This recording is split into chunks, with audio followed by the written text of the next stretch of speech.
to Stories of Brisco and Bradshaw. I would be Bradshaw. That would be your Chickasaw native, your Chickasaw Hall of Famer, Oklahoma's favorite son, Mr. Gerald Brisco. And we've got the man, one of the greatest strength athletes, one of the strongest men in the history of God's green earth. He was the first to bench press 700 pounds, Mr. 705. Did 390 behind the neck 3 times for a world record. He was in WrestleMania 2, then becomes a real estate mogul, a great entrepreneur, and an actor later in his life. How you doing, guys? Incredible life story, and he's not done yet. Mr. Ted ARCIDI. Ted, welcome to the show. Nice to meet you guys. Good to see everybody. How many people you got in your podcast about, Jay? Oh, we've done it every week for probably about 4 years now, so about 200 at least. Probably over 200, good. Yeah. We've got probably more old, famous wrestlers and all kinds of strongmen musicians than probably anybody in the world. Anybody in the world. You got a good diverse group, Ted, something we want to solve, Ted. We've had on this podcast, like John said, well over 200 wrestlers, and we've had 2 people on here claim to be the world's strongest man at one time. That's true. I bet you had Mark Henry on there, right? Yeah, we had Mark and who's the other? Ken Patera. And Kenny. Yeah. But they could legitimately say that too at that time. Like when Kenny, he won the silver medal in 72, and he was the first one to do that, the overhead lift, not the behind the neck press, but the overhead lift. That guy's strong as a bull. And then Henry was an Olympic lifter, and he did great. I mean, he did great. I know he came close in winning the gold in his last Olympics. That's when Vince nabbed him. But no, at their times, they were legitimately world's strongest men. Absolutely. Yeah, that's pretty cool. You just kind of missed the strongman competition era, right? Because when they had the 70s, right? Yeah, when they had the world's strongest man contest on TV all the time. Yeah. You ABC. Probably watched that when you were younger and stuff. Oh, that's when Kazmaier dominated. That's right. Yeah, and he could lift better than he could throw a punch. hey, Ted, one of my teammates, I'm sure you knew, one of my teammates at Oklahoma State University on the wrestling team was one of those competitors all the time, Bruce Wilhelm. Oh, yeah, Bruce was a great Olympic lifter. Yeah, I remember Bruce. And he was on that show Bruce all the was time. a hell of a heavyweight, man. So you remember Bruce. How did you get to befriend him? How did you know him? At Oklahoma State, when he come in, as I was leaving Oklahoma State University, he came in as a freshman. Wow. He went there. He's an Okie. Yeah. Wow. Yeah. I always thought he was from He's not an Okie. He's not an Okie, but I think he's from the West Coast. But he came to Oklahoma State. We had a coach here that came in from California, Joe C. Came from Bakersfield, and I think Joe brought him in through his reputation. But he was a stud there at Oklahoma, and what a great character. I always thought Bruce would have been perfect for professional wrestling with his attitude. Yeah. I always thought he was from Michigan, but Olympic lifting, man, and it was always this way too, Jay. When they did the World's Strongest Man, it was Kazmaier first, Wilhelm or Reinhardt second, and then what's his face third? Easy. Easy. Yeah. You kind of missed that era, of ABC Wild World of Sports. Then it came back in the 90s. Would you like to have competed in the strongman? Because you had a great squat and a pull. Yeah, I still did a decent squat, but I think Bruce, overall, honestly, except for the event with the you know how they did the sumo wrestling and stuff like that? Kaz was good at that. But if he had beaten Kaz in that, Bruce would have been right up there for sure, Yeah, I kind of wish I did. But you know something? That's how Kaz got hurt, though, when he did that tire bend with the rod. That made he was going to do 7 originally. He was on his way to be the first guy to do 700 pounds. He had that bar bend contest where he ripped his pec right on national TV. And that screwed him. That gave me the way. I wouldn't be talking to you now if Kaz had the record in the bench press. I mean, I would have been just another guy who followed the guy who benched 700, But that's the story behind the story. When Kazmaier was on national TV doing that event with Bruce Wilhelm and Reinhardt, the bar bend, look it up. And he popped this friggin' pec. And the stupid thing was he never got it fixed. He always thought it would heal on Wow. its own, which is stupidity, to be honest with you. Yeah. And he always only had, he only had like a 300-pound bench after that because he's like using half a pack, you know? Wow. But no, Wilhelm Bruce, I wonder when he got into Olympic lifting, because he was like, well, he wasn't a lifter at the time when he came into wrestling. You know, he was a big, strong guy. I think he got into that. We're talking 69, 70, 71, maybe at Oklahoma State, 70, early 70s at Oklahoma State. So he got into wrestling. He only went there 2 years at Okie State. Then he left. Did he play football there? He wrestled and played football. He was on the wrestling. He was on our NCAA, the real wrestling. Yeah. Exactly. All right. Then he must have ballooned after that. It ballooned in weight. He must have put on 50, 60 pounds after that. Well, at the time, college wrestling was unlimited. You know, they had the Chris Taylors, 450 pounds. You had all the Ted Tuntra, 400 pounders. You had those big ass heavyweights at the time. You know. After those guys, they were so big and so dominant that the NCAA put a weight limit on heavyweight. Same thing they did with 285. Yeah, 285. Okay, around 285. That makes sense. Jay, they did that with powerlifting too, because I was super heavyweight when I set the record, 705, and I was 293. But now they get people weighing no problem in the fours, going for over 700 pounds. That's why they have to change the record on that. They have to change the limit on that. That's more like unlimited there. But they get a 308-pound weight class now and a 275. But then anything over 308 is unlimited. But can you imagine that, Jay and Jerry? They got this guy. I don't think it's a big thing. But that's me talking. He does 765, okay, which is good. And he does it with wrist wraps, though, all right? So that adds 10% to your bench. I did it weighing 293. This guy's 450. His name's Julius Maraudis. I forget his name now. But I think it's more impressive with what I did, weighing 293, doing 705. No wrist wraps, no elbow wraps, and a loose prototype shirt, what they had back then, almost like a T-shirt. That's how it is now, though. Yeah, it's unlimited. He's unlimited. You're bringing that up. That I didn't know about that. John, the other day when we were talking about it. And by the way, John, I've never seen John so excited over a guest because I lived and died with you, Ted, because I was in because you were in North Texas State, right? Not North Texas. I was that was up in Denton. I was in Abilene Christian, but that's where Ken Lane had a gym in Abilene, Texas. Right, yeah. So I was there working. We were going at it, and they were amplifying the hell out of that in Muscle and Fitness magazine. So that was cool. Yeah, because everything was about you and Ken. Everything. I mean, it was all about you were the first 700 bencher. Ken, was hoping to break your world record. Yeah. And every time he went to Hawaii, he tried for 7. He could never get it. And then.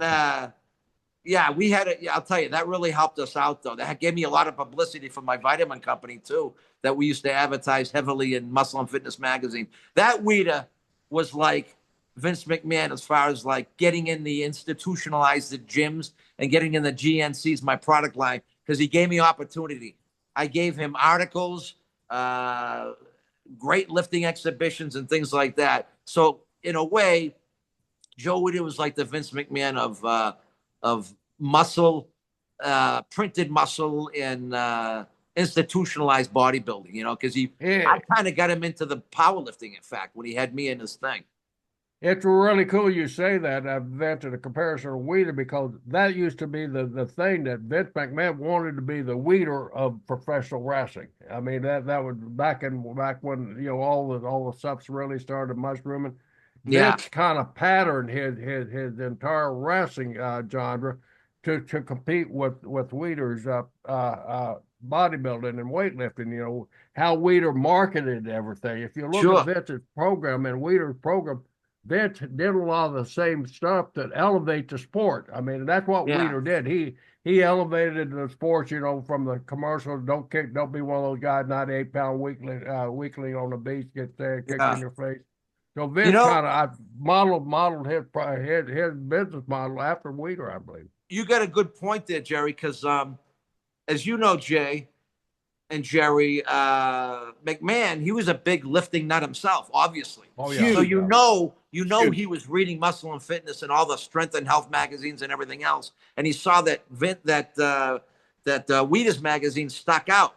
All of a sudden, that guy's like global, Yeah. So I'm sure that gave him the incentive and the prerogative to take that route to go global in a different way with TV, with the wrestling, and it did. Yeah. He did. And it did, yeah. Yeah. Well, Ted, take us back to when you were. I'm sure you didn't come out squatting or benching when you were born benching 700 pounds. Take us back to the beginning of Ted RCD. You were an athlete growing up, and my big question is your size, your height, and your size and everything. You would have been perfect for amateur wrestling back then. Why didn't that ever cross your mind?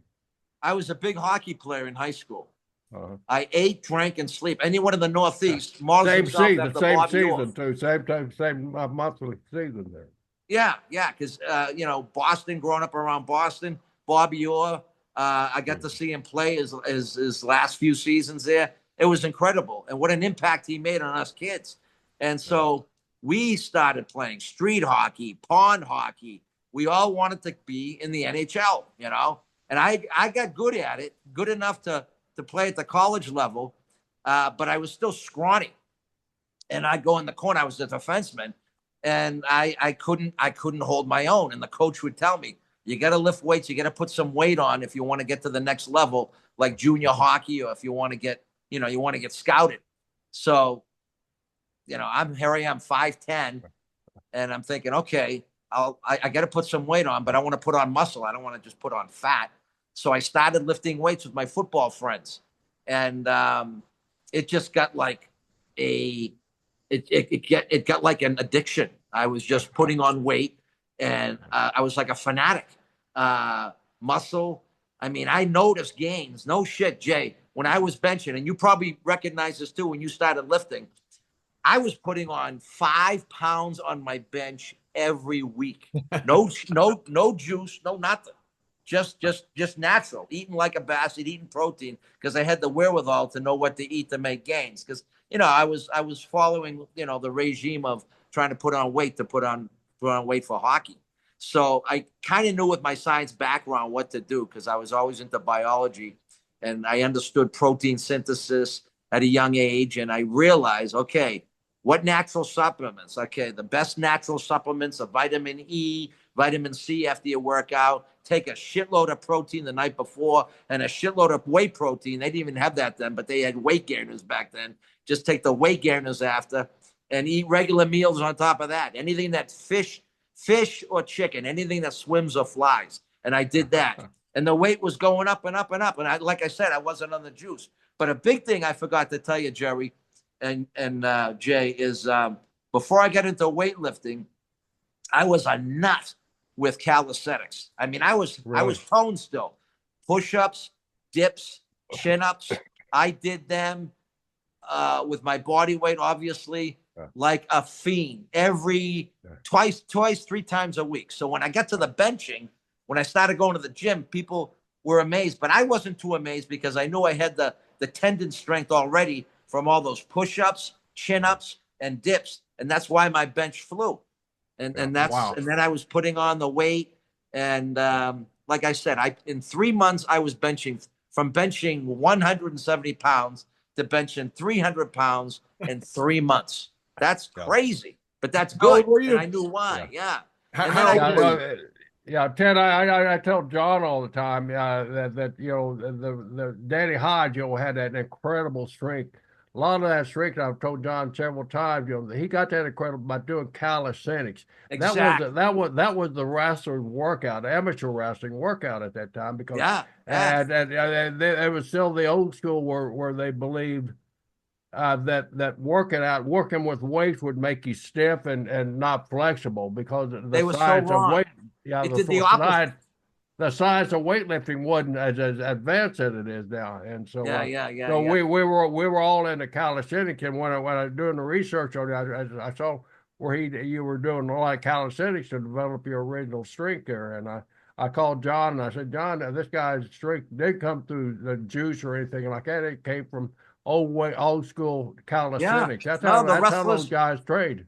The wrestlers were right back at Oklahoma, Yeah. doing calisthenics and stuff. A, because they didn't have knowledge of the weight training as much, but B, because they worked. And they do make you flexible. And I think it really has a lot to do with building the foundation for the tendons and ligaments before they get into weight training. Any kid today that comes up to me, I say, if they're like 10 or 11, I say, don't do no weightlifting at all.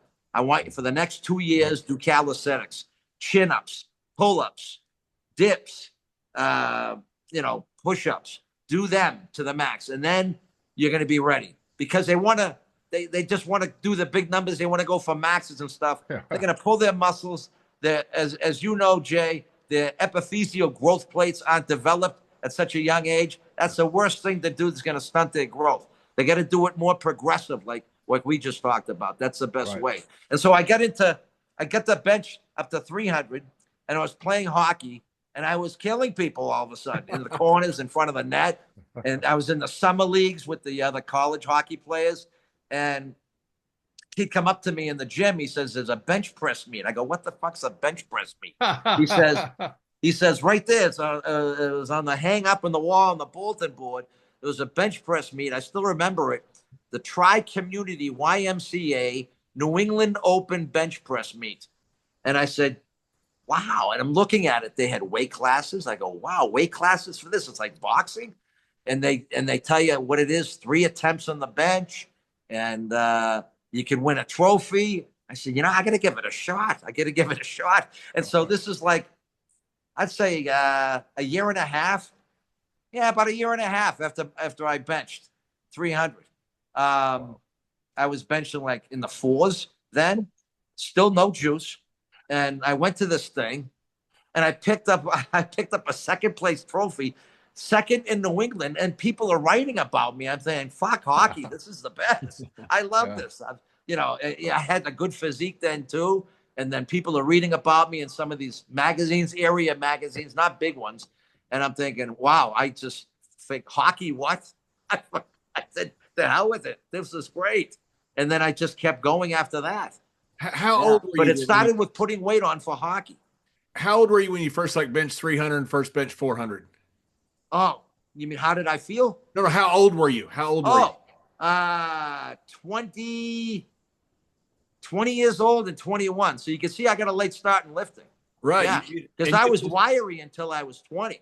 I was still hard, but like Wahlberg, built well, but not bulky. And 2021, that's when I started putting the muscle on too. No fat, muscle. And I kept with my diet and lifting with my guys, my friends, and because they were into going out like you. They wanted to be pro football players, Everybody wanted to be. That was when Pittsburgh was killing people, and the Iron Curtain. And that was a big thing, too, watching the Steel Curtain, all those guys in the front end line with Webster, in the sub-zero weather, on the line with their cut-off T-shirts when it's 0 degrees with their arms. I saying, I want to be like fucking that. That is it. And that was it back then. Steve Corson back then, too, the whole line. It was unbelievable. So that gave me fuel. And then that offensive line there, too, was another one of my old teammates here at Oklahoma State, John Kolb. That was one of the strong men, too. Yeah. He was a great power lifter, too. Yeah, exactly, yeah. Wow, so he was part of that the Steel Curtain, too. To me, I mean, I'm a Patriots fan, but that Steel Curtain, that was a dynasty, man. That was a dynasty. And everybody watched them, no matter what town or city they were from, especially when you just had 3 TV stations and cable. Everybody watched Pittsburgh. To me, that's still the most watched team ever. That and Dallas. Yeah. And how about when they make it to the Super Bowl? I mean, I say the ratings were even higher then. They had to have been. Yeah. Everybody loved them. It was the most You were famous. watching them, right? Oh my God. I lived and died with it. Absolutely. Oh God. You were with the Raiders for a year, right? Yeah, I was with the Raiders for a short time. And no, wait, you played with Anvil Neidhart was on the special teams, I think, before you, right? Yes, before me. Yeah, I got to play against Alzado. Went against Alzado every day. Yeah. How was that? Oh my God, strong. He's so freaking strong. Now, by the time I got to him, he had lost a step, so he wasn't as quick as he was anymore. But his strength was unbelievable. You couldn't move him. You couldn't move him Unbelievable. with a snowplow. It was unbelievable how strong he was. And He was training at Gold's Gym around that time, and he was kind of bad mouthing me too and stuff. It's kind of cool. I never got to meet the dude, but that's pretty cool when he comes up in conversation like that. Yeah. When I come up in conversation, because a lot of those guys were training at Gold's. And did you know this, Jay and Jerry? Alzado, even later in his career, but I know definitely like in the 83, 84 when he was like primo. He trained at Gold's, and he had an apartment that he rented to the Barbarian Brothers. Did you hear that story? No. And they fucked him over on the rent or something, and they left. And Alzado tackled one of them right in the friggin' gym. Who are these brothers? Who are these brothers that had to cut oldies to screw around with Lyle Alzado? Who were they? Yeah. Were they ball play? No, they were two kind of strong guys, but they were bodybuilders, and they were brothers. Right. They were called the Barbarians, like twins, but they were real. And they were strong and stuff, but they couldn't go up against Lyle. No way. Oh. I mean, he's the Orange Crush guy. He's the guy. I mean, he's a menace. I wish he was around, man. I really do. It's really sad how he went out. I still don't know how he died. I'm hearing different things. What do you hear, Jay? I heard that he may have died from some growth hormone. Some bad growth hormone, that Jacobs-Kravitz disease or something, right? Because when they got the old growth hormone, it wasn't synthetic. They got it for cadavers, and they were using it for people that were terminal, so they didn't test them. And I heard that might, and that's not definitive, but I've heard that might be what. Yeah, the brain cancer. Yeah.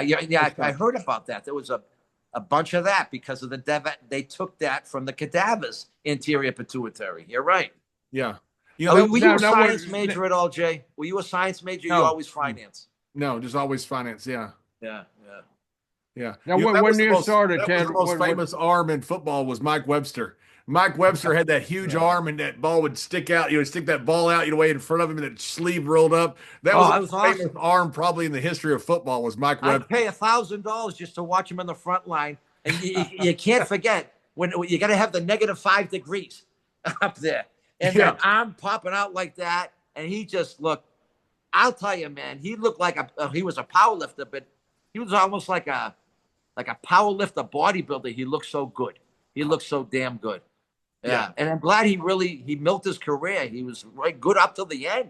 He was really good up to the end. It's too bad about the what do they call that? The PSD with the head. What do they call that? The traumatization? What's that called, Jimmy? Yeah, CTE is the CTE, right? Yeah. Because they found out he had a lot of that. Yeah, because those guys just butted heads every single play with every game. With helmets that weren't that good. Yeah. And I love their uniforms. I love them. Yeah. Well, when you're starting out in the business of weightlifting and all that, what was juice a prominent thing there? Was it? Yeah, it was juice. The juice started, and it was just the D-ball, Anavar, Winstrol, and testosterone, the Cypionate. It wasn't like these bodybuilders take it now, which makes their system and powerlifters. They're taking a shitload of it. People aren't going to believe me. Maybe they will. But when I started, the most I ever took, even up to the world record 705, the most I took was the last 2 weeks. Get this, 723 milligrams between a week. That was it. Between my orals and my injectables. Testosterone, Cypionate, Dianabol, Anavar, Winstrol, and I took a shot of Decadurabolin because it's quick acting. But that's all I took. These guys are doing that a day, Jay and Jerry. Wow. A day. And then no wonder why they're falling apart and their livers are like saying when. Yeah. But even Arnold's group, Arnold Schwarzenegger and the bodybuilders, they didn't do the crazy stuff. They probably did about that much back then because it tells you right then, what do you have for your core? What do you have for your tendon strength, your ligament strength? That's what's going to make your muscles perpetuate, It's not the amount of juice. It does help a certain amount, but it's not the amount of juice, because if that was you still got to put in the hours is what absolutely, and you got to do good exercises too that promote the bench of powerlifting. The three best, and I was the best at these three: benching, behind the neck press, and tricep nose breakers to the nose. I did those with 375 pounds, and I had reps on those, but you had to. But that's what propelled my bench through the friggin' stratosphere, you know. And here's another thing too: when I was benching. When I graduated from Norwich University in 1982, I was a school teacher. I just finished my my student teaching in Concord and Waltham, Massachusetts. And in May of that year, I did my first cycle of testosterone. It wasn't a big cycle either. It wasn't even up to the number of 723 before I did the record. It was like half that. And I got up before I did that. I wanted to see what I could do naturally, just because I wanted to see, because I'm starting the shit, you know. I got up to a 600-pound natural bench. Wow. Nice touch and go. Yeah. No one could do that. No one could do that. Even today, they can't do that, you know. And then I want to say this. Give people, post this on your thing, Ted ARCIDI YouTube. They go to that, Google that. They get my world record lifts. They got an exhibition behind the neck press. They got the John Studd match where I was a main event in Boston, and then they got my interviews when I was with World Class and with I think with the Stampede. I had some good interviews, promos there too. But you're gonna see a world record bench press of 705, like I said earlier, no wrist wraps, no elbow wraps, and a real skimpy, what they called equip back then. It's nothing. You can see I can move my arms around and everything else. Yeah. At the most to help keep my shoulders warm, because that's when they came out. I said, yeah, I'll try it because I want to be warm in between my attempts. And it worked out great. That weight, as you saw, Jay and Jerry, it goes up like butter cakes. But the year before, and we just got footage on it like 3 months ago from a Hawaiian television station, when I did 667, is actually 666.9, but 667 for 3 singles. At the year before that, the Hawaiian Internationals 1984, no wrist wraps, no elbow wraps, no bench shirt, just a t-shirt. And you can see how my arms, everything was just huge then. And the third attempt they gave me, because I opened up with a 585 bench, smoked it. Then I went right to 667, and I got it up. I still got it up, but it went up uneven, and it has to be strict. So I got the red light on that, and then I did it again, and it locked out, and it went up uneven again, and they red lighted me on that. I said, fuck it. And they said, we'll give you a third attempt on which was a world record then, on 667. Again, we'll give it to again. And I only had 3 minutes rest in between, and I got it up. I got it up even, and I blasted up just because the crowd, there was like 1,500 people going shithouse in that Sheridan Waikiki at the Hawaiian International Powerlifting meet, and I just went ballistic. It was unbelievable. But that right there is still the best raw. That is the world record raw. I mean, completely raw. They say raw today is okay if you have wrist wraps, but I say completely raw. I got the record. No wrist wraps, no elbow wraps, and no bench shirt. And that's still holding. And the guy who did my Wikipedia, you know, because you got to do the right stuff with Wikipedia, he cited it in the magazine, and then he put it in Wikipedia that record still stands raw today. That hasn't been broken since the 80s, since I broke it. Wow. So I'm really proud of that, though, the raw record on that. Yeah. Hey, Ted, explain to people like me and our other listeners out there, raw. I mean, we were talking about the wrist wrap, and nowadays they got compression shirts, they got wrist wraps, they got elbows. How much do those help, and what's the difference between raw? Well, right now, raw? Yeah, right. Yeah. Good point, Jerry. Right now, they call the bench shirts equipped. And they're walking, people are literally, as you know, Jay, when they're setting a record, even in Jay's time, they're setting a record, they're 3, 4, 5 ply, and they're walking around like this just to get on the bench. You need a 600 pounds just to get it down to your chest. So it's cheating. Right. Basically, you're cocking back a gun that's going to blow like a shotgun. Exactly. So it's cheating. And, you know, I tell people, if you want to see raw strength, do it raw. Do it raw, not these other things, because they're not going to grab headlines. They might be doing some YouTube stuff. I hear there's a guy benching like 1,400 pounds, but he's dressed up like in a suit of armor. It's bullshit. And I told these guys, Jerry, I said, I put a word out there. I said, $5,000 to anybody who can do what I did in my warm-ups 10 days before I went to Hawaii. I did, and just in a t-shirt, no wraps or nothing. 635 for 3, and then I did 650 for 2. I say, if you could do 650 for 1 without a wraps or anything, I'll give you $5,000. I didn't get any takers. It's amazing. I think it's total horseshit. I think it's total. It is. I mean, you could go on YouTube now. To do this shit. There's no reason. It is. It's total bullshit. And it got crazier during your time there, Jay, when they started making the 3, 4, 5 insert power lifts. And they're walking around literally strapped like this. You couldn't ask him for a fucking match, you know? That was the record that broke Kazmar's record, right? That Kazmar had. Oh, yeah. And I blew it away. Kaz's record was 661. And that was back in I think 82. And it stood for so long.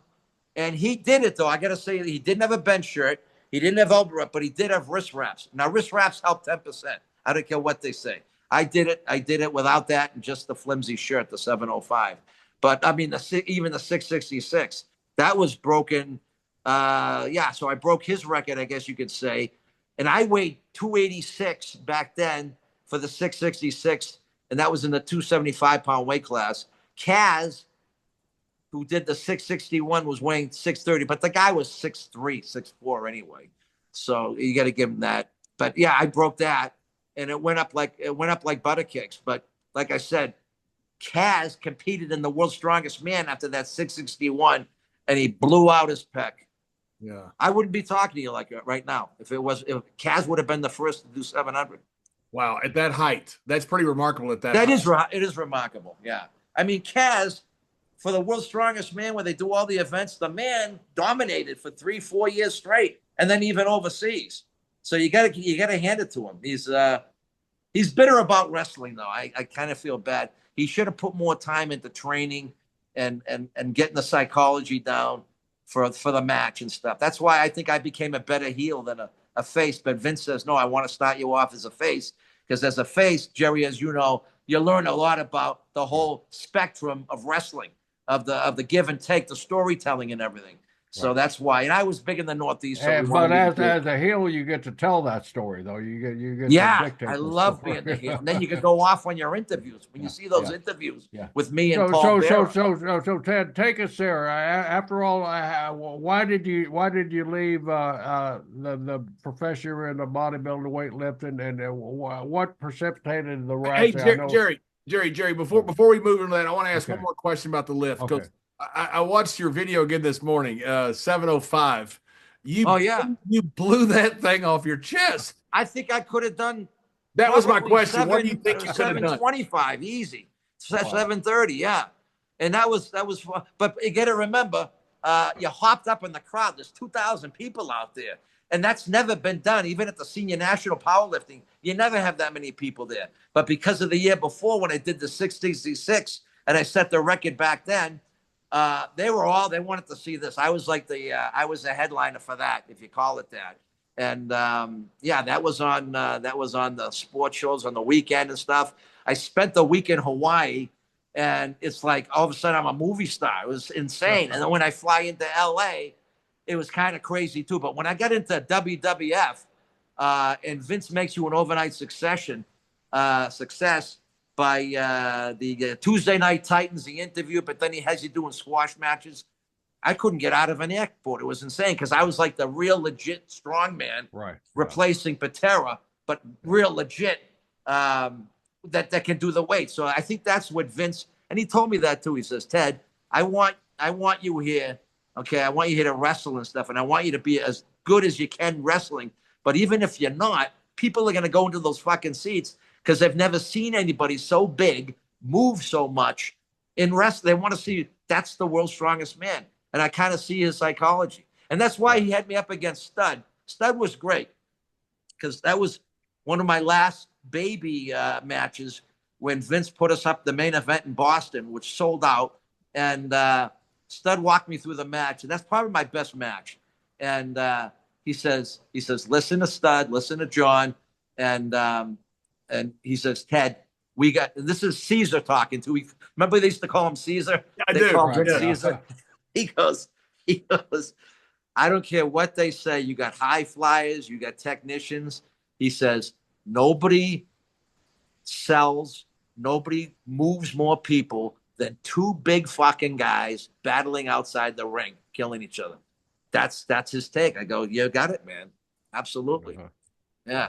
Jerry, go ahead with your question. Okay, well, no, I'm going to go back up there with you there. It's amazing, you mentioned, the press coverage. If the press would have been like it is today, you maybe had one wide world of sports that covered all these unique sports like bodybuilding and weightlifting. You didn't have 15 ESPNs or exactly. everything, local sports channel. Imagine, the money and the fame that you would have had back in those days if you would have had all the media outlets that they are now. These guys are blessed to have. But when you went to the WWE, it just had a different network, had a global network instead of kind of a niche. Exactly. Yeah. It was. Could even you see today, that coming? Could you see that coming with weightlifting? Did you always know it was going to be could be a mainstream sport or what?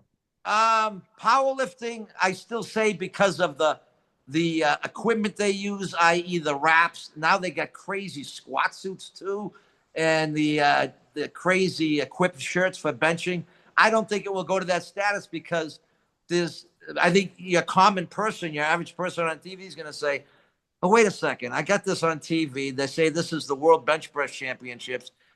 I want to see what they could do without these support things. I want to see what real strength is, like the old days, Right. I don't think it would catch on today. But I think what helped me was more people still focused on back then, before the internet, on the muscle magazines, because I was in the covers and Iron Man magazine and these other strength magazines worldwide. After I set the record, that blew it up. I was known in every gym, and it got more mainstream when McMahon put me on, because McMahon was mainstream. That was the new thing. So did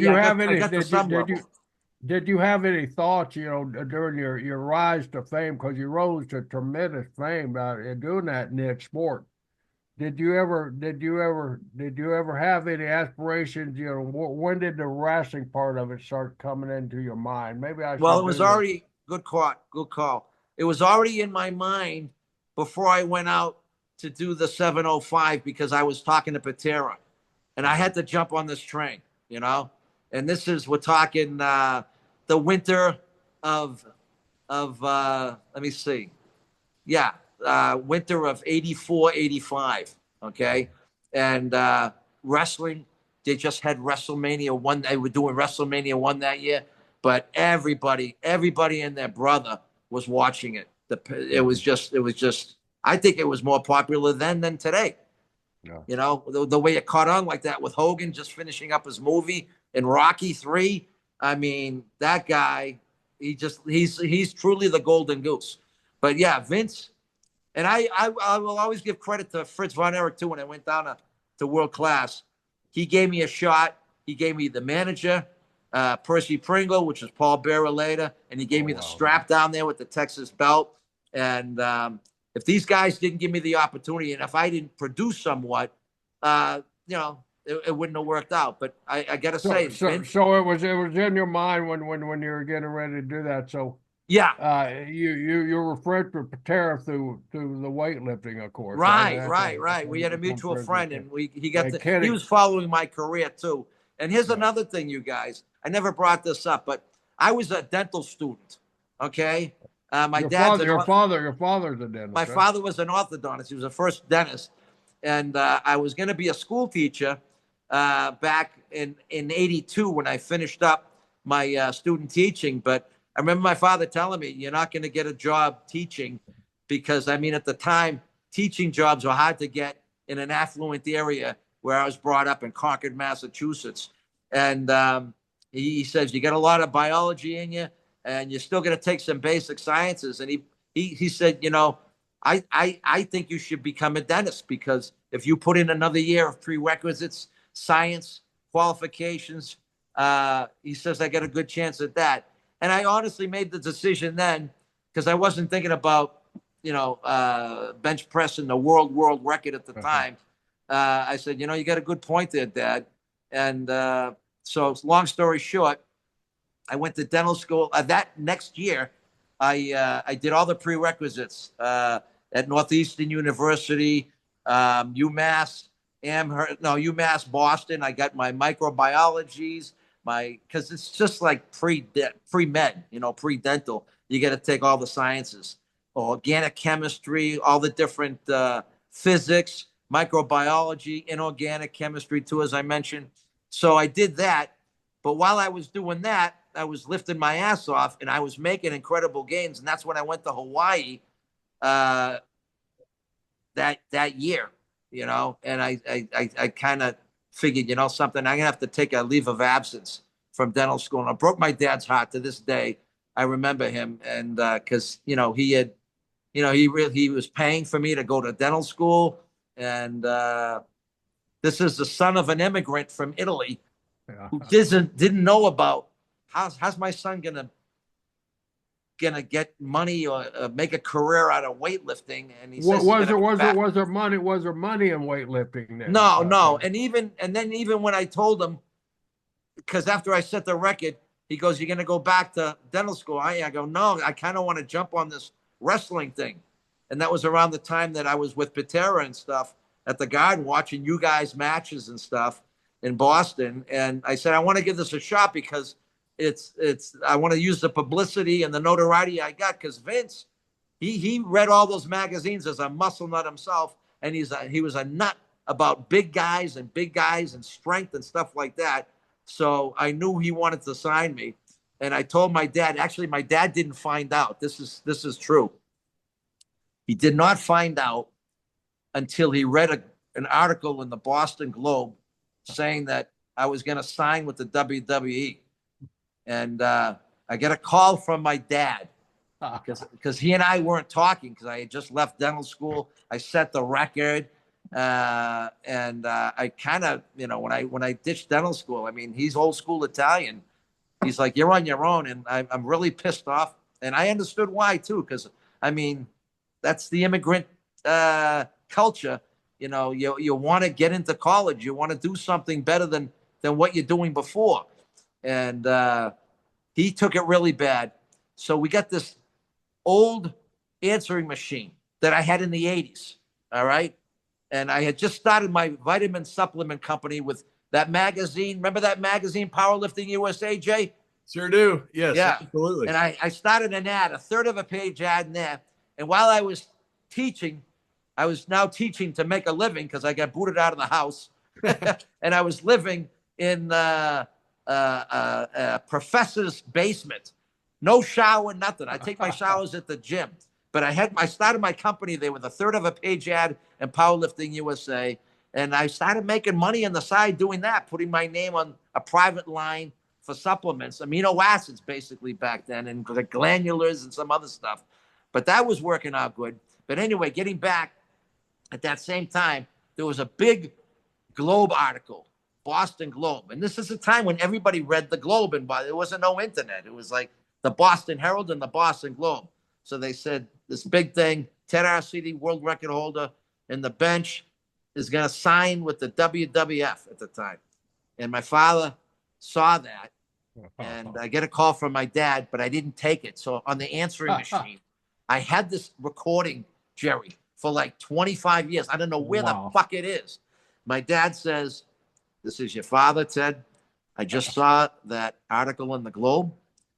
If you even harbor a thought of joining in that circus, I'm going to change the locks. I had that for the longest time. Wow. And he and I didn't talk until I was on TV with the WWE after that, because and then my company was growing too.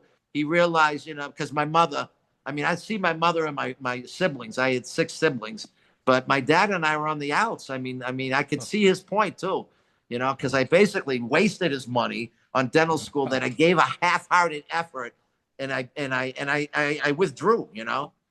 Most And then when you importantly, read that, what was mom thinking? Most importantly, what was mom thinking? yeah, mom was understanding because she came from a family where her brothers played football. One of them played football at Duke, and he was a war hero.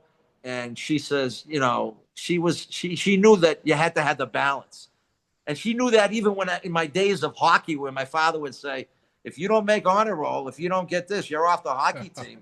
And my mother would fight with us. No, Joe, that's his name.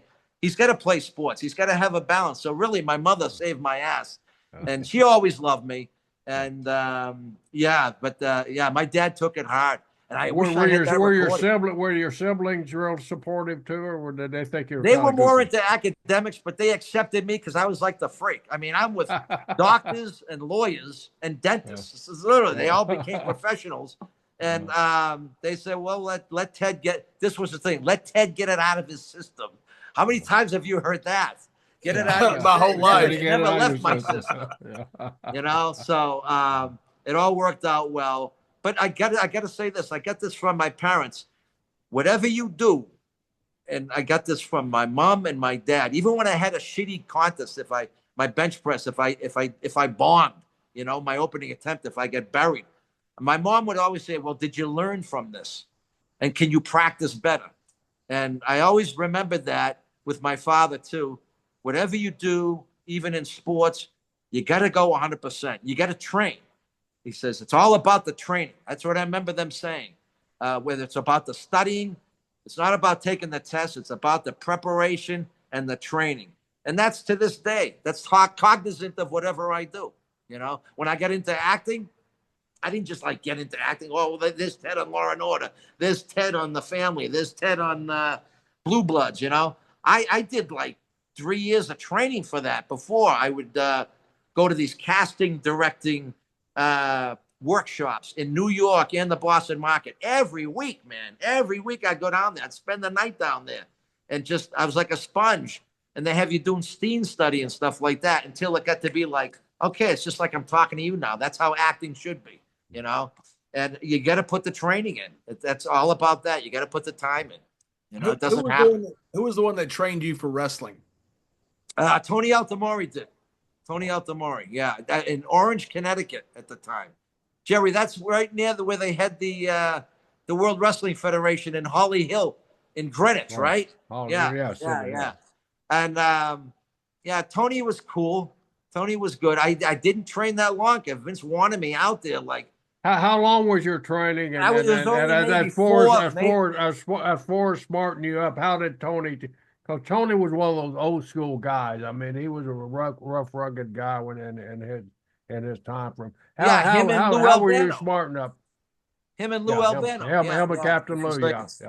Yeah. He taught me the basics, but I think I was there maybe 4 months tops. I should have been there 6, but Vince said no. We got to bring him out now. We got to bring him out now. So I had to go, and I had to go. If I had my druthers, I wish I was there another 2 months. And they rushed you through because Ken was injured, right? And they needed one. Well, yeah, Patera was in the can. Remember him and Saito? They broke up that McDonald's. They called it the Big Mac Attack. Yeah. That's right. And so Vince needed a strong man right away. So there's another thing by fate that happened too, But that was cool. As a camp, I would drive down from Boston area, and I would be there for 4 or 5 days a week.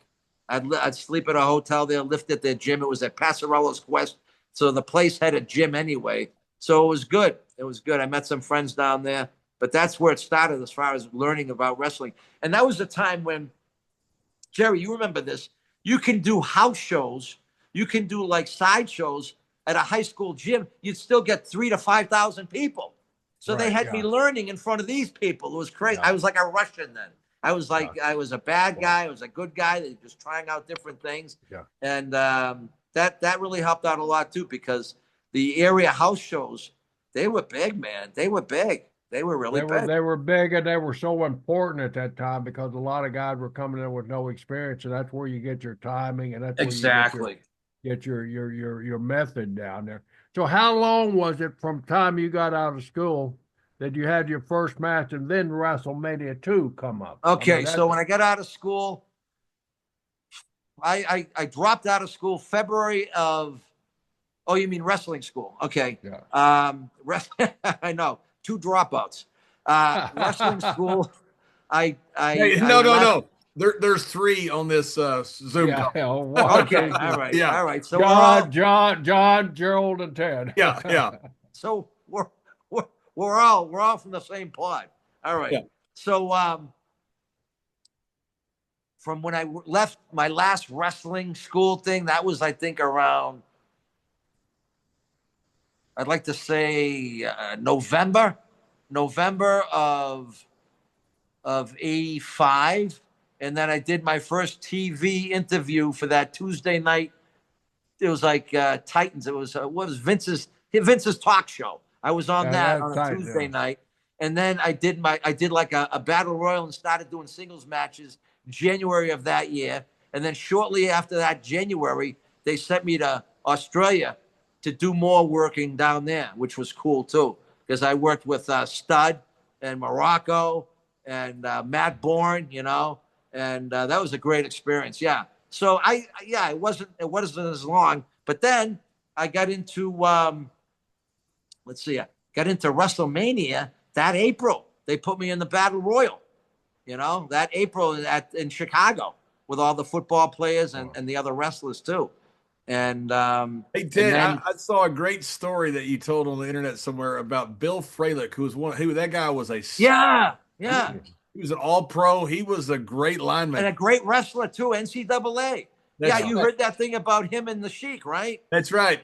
Yeah, the Iron Sheik, and I was really tight with him. Vince was. So what happened in that story? I missed it. The night before WrestleMania 2. George Scott, you remember George Scott, right? Oh, yeah, very well. Yeah, and he gets us in the ring because we're pre-planning for the next day, and we go through everything. Who's going to be thrown out first, second, third, and all that. And I was cool because I was like 3/4 of the way through. I go, they're putting me over here too. I fucking love it. And then at the end, we're all about to break up and go back to the hotel room. She goes to Fralick. He goes, "Hey, you and me," in his broken English. Let's do the what they call that, the initial wrestling stance when they're on their knees, right? What's that called? The starting stance of wrestling, starting position, Jerry. Yeah, starting position. Yeah. And then he had one of us go 3, 2, 1, and every day they did it 3 times. And the Sheik, Iron Sheik, he fucking tied up Fralick. He tied him up. And this is when the Sheik's what, 40 something? Yeah, that's right. Yeah.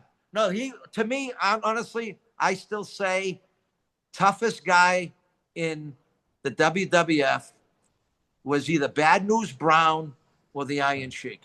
Yeah. I mean, even Andre didn't fuck with the Sheik. Seriously. Yeah. Because that's his Olympic training. The guy was great at it. I mean, you can't beat that for wrestling, man. And he tied up Fralick, and I'm thinking, wow, man. And I'm sure that made an impression with the other lifters. This guy's NCAA All-American wrestling. And the Sheik just tied him up. And he was trying, too. He was trying. Not many people know that. Yeah. I thought that was amazing because Bill Fralick, being a football player, I love that guy. He was he's great. Terrific all-pro. I mean, he was a stud. He was an absolute stud. And good looking. He could have been a model even after. I met his brother. His brother came up here about 10 years ago. And I said, have Billy call me, man. I don't know what Billy's doing now. But, he was still a phenomenal athlete. He was All-American in wrestling and in football before he got into the NFL. Wow. Yeah. So then you end up going to Calgary, and then because they wanted to turn me heel there, and I went to Calgary and I turned heel, and they weren't ready for me yet, so I went down to Dallas, and I was heel down there. I was heel in Stampede, probably about 3 or 4 months. And then I still wanted to get that exposure. And thank God, Vince didn't want me back then, partially because Patera came back too, and it would kind of fuck people's heads up. 2 world's strongest men, you know. So I said, I'm going down to Dallas, and I was glad because I wanted to keep the national exposure. And world-class wrestling was on TV just a lot, just nationally too, as you know. And that's when I had my meeting with Fritz, and I had to still do a dark match to see if I would go up to his specifications. And I had a great match in a dark match against, who was it? Cousin Junior.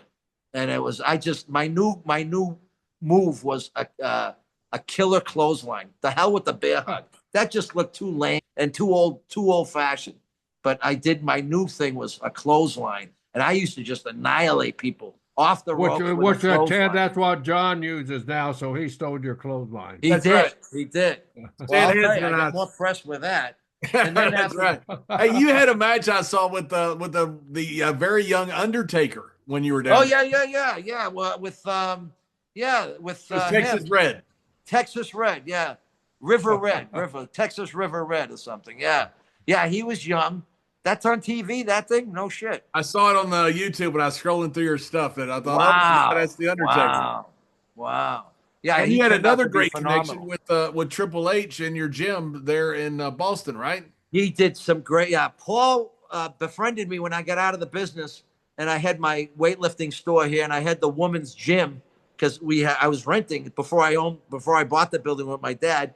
I was renting a whole mill floor, and that's like 20,000 square feet. And I was getting it so cheap because all the mills were abandoned, back then, because all the industry went overseas. And I was paying like $1.50 a square foot. So I'm thinking, why not get a woman's gym in here to get my fitness store and my mail order? So I had the circle was complete, as my brother would say. And then I met Triple H, Paul, and he was helping me. The kid was helping me because he was in Nashville. How old was Paul? Was he still? Paul was still like 20, 21. Yeah. And he was a good bodybuilder. He was a real good bodybuilder. But this guy used to promote the bodybuilding. He'd be like the MC. So I knew the guy was going to get into something, you know. But he had a great physique. He had the height. I told him to get into Killer Kowalski's school down there in Boston, and he did that. And but he helped me out a ton. He helped me with the women's gym. And I don't know if you guys remember, but back then, I think they got it now, but that's in the advent of when gym members joined a gym, they had what they call EFTs, electronic funds transfer. Paul got me onto that. He gave me the same carbon copy of the Gold's Gym that he worked at. He gave me the same application to do up here.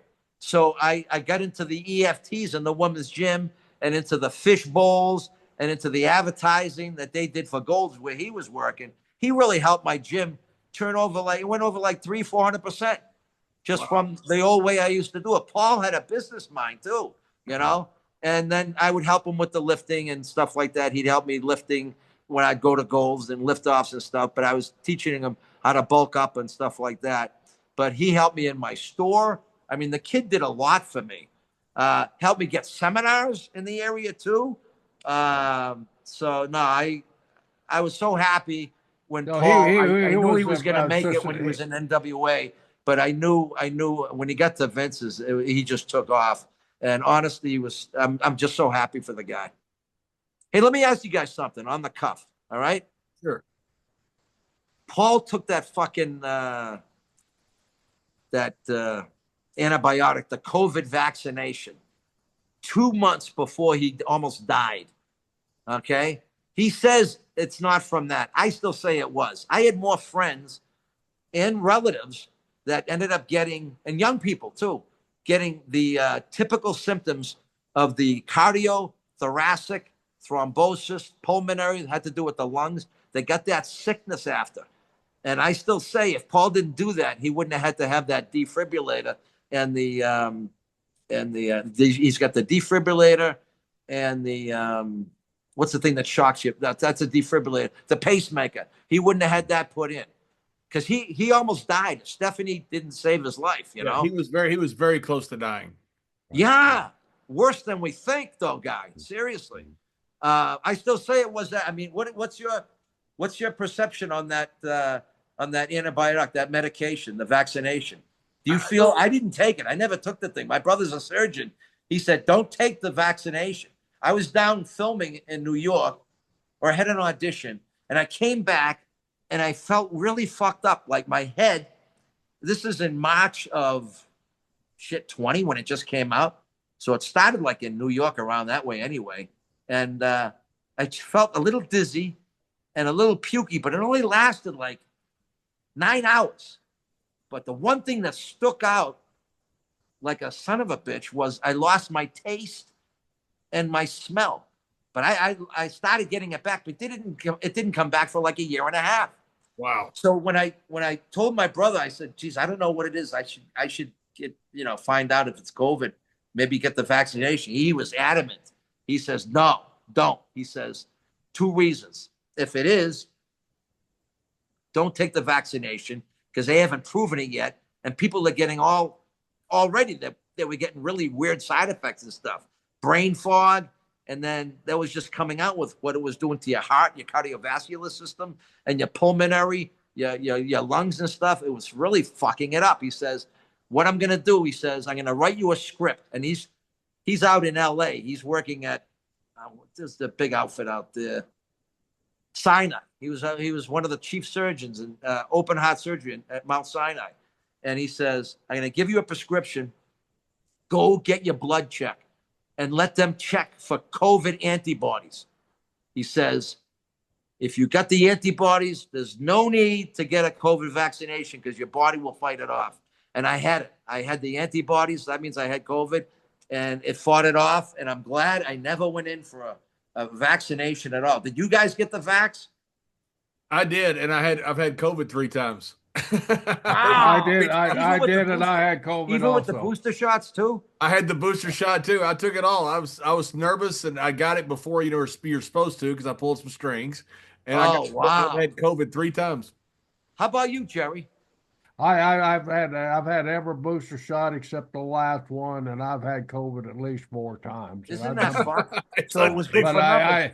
How about side effects? And I lost. The side effects with COVID, what you described. I lost my sense of smell. I lost my sense of taste, but nothing else. And I got over the second time. First time I got COVID, I got over it real quick because I feel because I had the shot.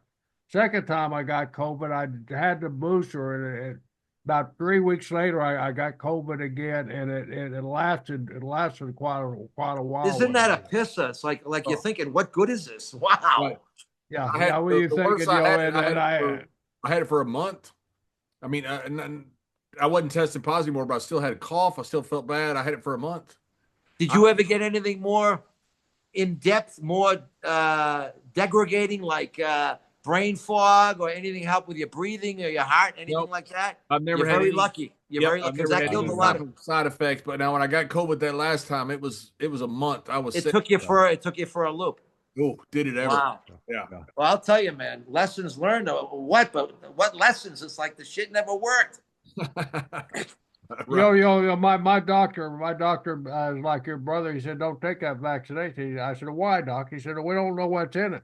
I said, Doc, when polio vaccine come out, there were a lot of kickback on that, and people said, don't take the vax, but you needed the vax to get rid of polio. And now I notice even Robert Kennedy, one of your fellow statesmen up there. I like what he's doing. Anti-vax. Well, he's anti-vax, but all of a sudden he said, take the measles vaccination. So what do you believe? He was getting heat on that before he got in. He was getting heat on that, and that kept him from getting sworn in. But I think he's making it more like a choice now, But I'm glad he's in there for one reason. This guy is, and you can tell he's a bodybuilder too. He works out. He looks great. He's going to get all those stupid friggin' preservatives and artificial flavorings and stuff out that you don't need, because I think that has something to do with kids acting fucked up at such a young age and eventually, making them deteriorate health-wise. What do you think? I think we've had a high cancer rate in America, and it's got to do with something, because it's an abnormal amount of cancer that we have in America, And big time. I think it's because of processed foods and the stuff we put in it. And oh yeah, you see these kids. There's not a doubt about it, because you look at countries that don't have it; they don't have the problems that we have. Look Yeah, at but Europe. that's more three. food. That's more food preparation than it is vaccination. No, that's our No, food we're not talking about processing. I agree, Jerry. I agree. I'm just talking about food, how they make the food and how they make so much food out of so little. Yeah. It comes down to preservation and taste. But if you look in Europe, where you go look at a candy bar or like a, I don't know, like a Pop-Tart or something, over there they got maybe 3 or 4 ingredients. But you're right, they don't have that instance, and they don't have the statistics of failing health over there. They don't. And the kids look kind of more healthy. You ever seen the kids? You know about the kids today. God, juvenile diabetes, man. That's horrible. They all look like they live in McDonald's. Hey, Ted, going back a little bit, you got to work with the guy that you broke his record. Kaz? Yeah. How was that? Yeah. Did Kaz? It was tough. It was tough because we wanted to take this gimmick. That was Vince's idea too. He wanted to take me and Kaz back to New York, but Kaz in Stampede, he just proved on and on and on and repetitively that the guy could not work because psychologically he didn't want to take a bump because he was the world's strongest man, and that got to his head. And I don't know if you read about that, but that's everything. There's no give and take, and he couldn't sell, and it looked like shit. It looked like shit. I mean, there was a couple of good high spots, but that's why it's Stampede, because that's where you try shit out. And he's still bitter about it today because people want to talk to him about wrestling. He just shuts them off. I was at a signing last week, and one of the guys tells me, I tried to get a hold of Kaz through Facebook, and he blocked me. I go, why? He goes, well, I wanted to ask him about wrestling, how it was working with Ted at Stampede and when he went down to NWA. And they gave him a push, by the way, too, in NWA. They made him the world's strongest man down there. They made him a headliner, but he just couldn't cut the mustard because I think he was just slow and he couldn't sell and he didn't have any charisma, you know? But that's the whole thing, you know? And he's bitter about it. He's bitter about it. Yeah, what was the reason that after a few years off from powerlifting, you went back to it? Did you just miss it? Did you want to break more records? What was the reason that you went back to it? I was starting to feel, but I wanted to try those those real good bench shirts. A 2-ply one. I did a 2-ply. No, I did a single-ply shirt, and I got the record real quick. That just shows you how much they help. But I just wanted to do one last hurrah, but nothing will ever equate 84 and 85. That's when I was at my peak, and that was that. And I'm glad I did it then, you know. And then I wanted to get into acting, so like around 97, I started taking the acting classes. And then to keep in mind, I had been renting this mill floor space that I'm in right now, 20,000 square feet. I had those other businesses going, the women's gym, my store, and the mail order. So they were doing unbelievable. And with all the publicity that I got from the wrestling, and with the Muscle magazine, I was a writer for Joe Weider. I could literally call the shots on where my supplements were going to be. And the GNCs, they took me on. And you know, if you get your product in a GNC, how many stores they got, the paychecks were just like being in the top 5 in WWE. That's how much it was. So it was a good move, I still say. But then I wanted to get into the acting, and I managed to fit that in as my lifting career was kind of like sunsetting. And to be truthful, I was in my 30s then, and I pushed a lot of heavy weight, and the joints just can't hold up. And so I really milked it the best I could, and then I get into the acting. Yeah. Hey, before we go, you've been so generous with your time, but I'd like to ask you about the guy that I knew very well, because I was in Abilene and he had the gym there. Was Ken Lane, who was one of the guys competing with you. Kenny Lane, great guy. Great guy. He had the Power Shack, right? That's right. Had a gym there in Abilene. We worked out at his gym. Train there, and I think he was staying. Your name came up a few times when I'd be talking on the phone with Kenny. He'd say, "Yeah, this guy just come in. He's being drafted. He's being drafted first round for something million." And he said, "Too bad they didn't have that kind of money for us." I go, "No." Yeah, he was talking about you. I know he was. Yeah, I was in there all the time with him because I love the powerlifting part of it. And he was trying to break your record. You know, you guys were Yeah. back and forth. He was a really strong guy. Yeah, So, I hope he's doing okay. I haven't heard from him and nothing.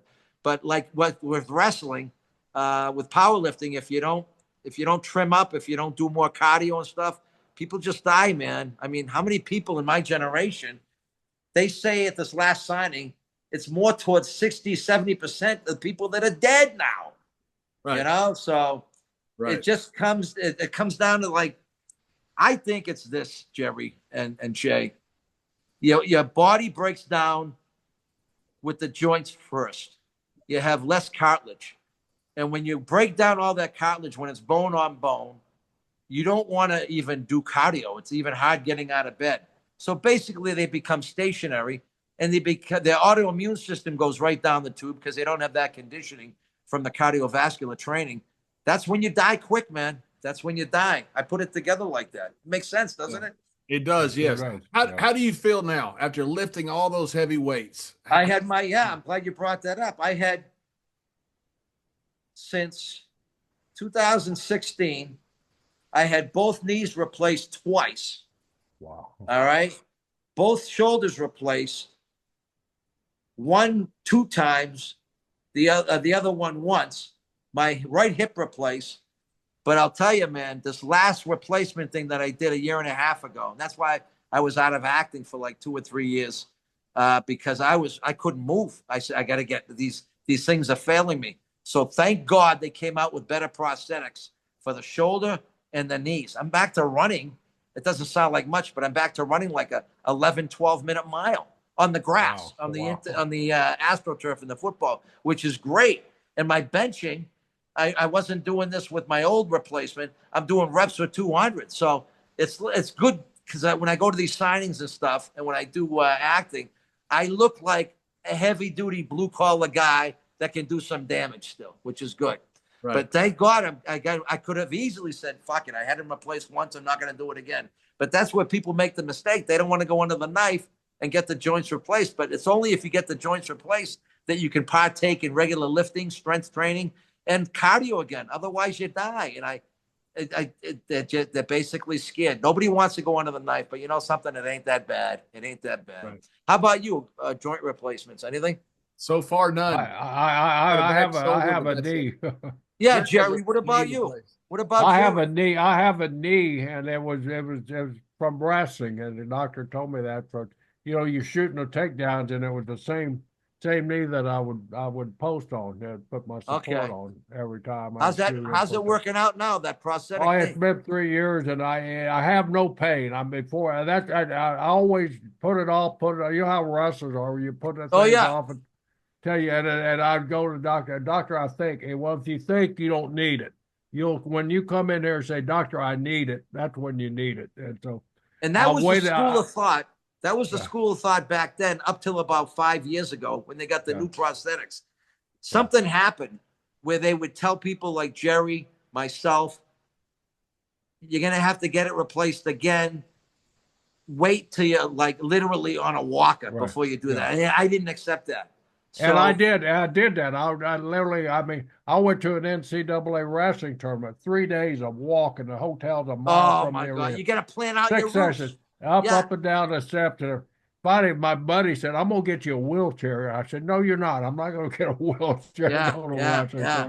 But that's the extent I came home and I went to the doctor. I said, Doctor, I can't walk. The pain is so severe, I can't walk anymore. And he said, you need it. I told you you'd be in here when you needed it. Now you need it, we'll get it. And I did it. And the first 6 weeks were miserable. And then I took 0 pills. The doctor gave me 75 oxycodone when I walked out the hospital deal. And when I went back to see him 10 days later, I took the jug and I set him down on his chest. I said, there's 75. I didn't take a single damn pain pill that entire time. You should have given it to me and Jay. Yeah, but I tell you what I did do. I did a lot of gummies during that time, THC gummies. Oh, yeah. Now, I tried that shit. That didn't work for me for some reason. It worked for me. It worked for me. The pain pills, I wouldn't touch the pain pills, but my friends kept feeding me those gummies, and I don't remember any pain. but now my walking is still like I want it to be, but the pain is completely gone, and that's what I got it for, was the pain. And most people say, "Why didn't I get this done earlier?" That's the biggest thing that comes out of their lips. The doctor wouldn't let me get it done earlier. That's now the school of thought is, Jerry, is that the prosthetics are so good. They told me this. I mean, it's even on the you know how they got the promos for the prosthetic knees, different companies. They get patients. They encourage them running after. You can run in these things for life. That's how progressive and how innovative these prosthetics are. It's insane. Well, so that's what I have in me, is when they say get out and do everything. I'm normal. Yeah. I'm normal now. I can't go on a wrestling mat and wrestle one of these kids like I used to, you know. But that's just because I'm old. But you were probably getting pain at night sleeping. It was that bad, right, Jerry? Yeah, I'd wake up in the middle of the night, agony, sweating. You know, I hurt so bad. No, when it's taken away, especially after walking an airport or something like that. Yeah. I mean, just the fact that changing planes in an airport where I'd almost have to get a wheelchair. That's what.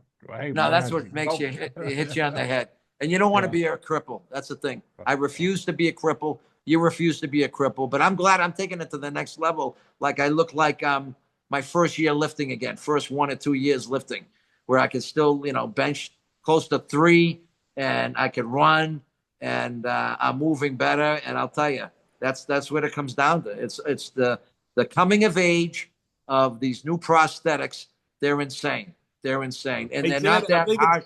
I think it's safe to say that guys with shoulder replacements, most don't bench press 300 pounds. No way. I probably got a world record for that. You're right. But here's the other thing. Jerry brought up a good point. The first 2 weeks, actually the first 3 weeks, they gave me the oxys. No one's going to believe this. My surgeon does, because he's the one that put my friggin' knees in. I did what they call prehab. My knees were still bad, but I tried to build up my leg extensions and leg curls that hold that knee together, build them up the best I can. So when I had the prosthetics put in, it'd be easier for me, like they weren't idle, that they could handle the prosthetic. And as sure as shit, once they put those two knees in, and it was day surgery, they had me in the recovery room. The nurse says, let's see how you can get up and down, if you can get up and down. If not, you're going to spend the night here at the hospital. I got up. They gave me a walker. I'm walking with the walker, and then quickly I let go of the hands, and she said, no, don't let go. I go, but look, I can walk still. I wasn't a great walk, but it was a funky walk. I was walking. And then this is the best part. So they said, okay, it looks like you can just go home, just get the regular PT person at your house. But it gets better. They put me in the wheelchair. They brought me to the friggin' end of the hospital. That's customary, right? For a patient. Yeah. And she goes and stuff. But before she left, my buddy comes in driving my truck. And he goes, here, we'll help you get in and this and that. And I got in. And then she leaves. I go, Paul, that's the kid that drove me. And he drove his car. I go to the other end of the parking lot. I'm driving fucking home. I put him in his car. I said, just follow me. I feel the balls. I mean, I can move around. It's like I only had one knee done, but I had enough propulsion and muscle buildup that I could get around pretty damn good for some. So I think that's a world record right there. I left that day and I drove fucking home. That's amazing. Wow. Two double knee surgeries. Yeah. Wow. And then this is what I was going to tell you. I forgot to tell you this. Wow. So they gave me the OxyContins. You do need those for your rehab because it is painful. But I remember she telling me, the girl, when she come in, they have the girl come in for the PT. They come in right to your house, right to the mill here. And she says, Ted, you got to do these exercises, extension, flexion, the full amount too. And the full amount, you probably did, Jerry. They have you on a stationary bike and they put the seat all the way down and it kills like a motherfucker because your knees are like full flexion. And that hurt like a bastard. But she told me this. She goes, you do these exercises every day. Walk as much as you can, because after 3 weeks, with what you got for extension and flexion, you're stuck with it for life, because your body will build up a defense, because it's not used to having the prosthetic in there, of calcium and bone spurs, and they'll get what they call frozen joints. And that's where your joint can only move so much, because it goes back to like a defensive measure. It builds up calcium. It freezes. And the only way to get out of that is you got to go in for an operation, and they're going to manually take out the bone spurs and all the scar tissue out again. So I said to myself, no way. I made this like this was the world record. And like 6 times a day, I'd do my walking, and I got to be walking without the walker, but doing those flexion, extension all the way. And I was on Oxy for like 2 weeks, 2.5 weeks. And and then I got better. But a lot of people, I'd probably say, Jerry, like, if you get one joint, one knee replaced, let alone 2, most people don't get to full recovery because they're too lazy with the rehab. And you're exactly right. 65% to 70% of the people, because they're older and they're like more inactive. So they never get to full flexion, full extension, and they're fucked. But they're happy because they're pain free. You know, I was 74 years old when I got my knee replaced, and I threw away my walker the second day. Good man. I used it the first day, then the second day. I did like you did. I just there's a tenacity, yeah. And I let go of it. And you know what? I can walk, and so I just tossed it aside. Did my mile walk and came back, and then.